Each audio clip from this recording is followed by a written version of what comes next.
ఒక ప్రశాంతమైన అడవిలో బెన్నీ అనే చిన్న కుందేలు ఉండేది. బెన్నీ చీకటి అడవి మార్గం చూసి ఎప్పుడూ భయపడేది. తన స్నేహితులు అయిన మియా అనే ఉడుత మరియు లియో అనే నక్క సరదాగా ఇలా అనేవారు.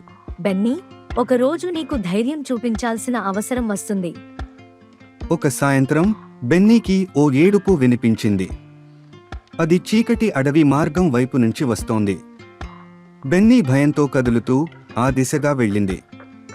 అక్కడ టైనీ అనే చిన్న జింక కొన్ని పొదల్లో చిక్కుకుపోయి ఉంది భయపడకు, నేను నీకు సహాయం చేస్తాను అని బెన్నీ చెప్పింది, తన గుండె బలంగా కొట్టుకుంటున్నా. తన చిన్నపాటి దంతాలతో కొరికి కష్టపడి ఆ ముళ్ళ కంచెను విప్పి టైనీని పొదల నుండి బయటకు తీయగలిగింది. చిన్న జింకకు స్వేచ్ఛ ఇచ్చింది. ధన్యవాదాలు బెన్నీ, నువ్వు చాలా ధైర్యవంతుడివి అని టైనీ ఆనందంగా చెప్పింది. ఆ రోజు నుండి బెన్నీకి అర్థమైంది, ధైర్యం అనేది భయం లేకపోవడం కాదు. ఇతరులకు సహాయం చేయడం కోసం మనం భయపడ్డా ముందుకు వెళ్ళడం ధైర్యం.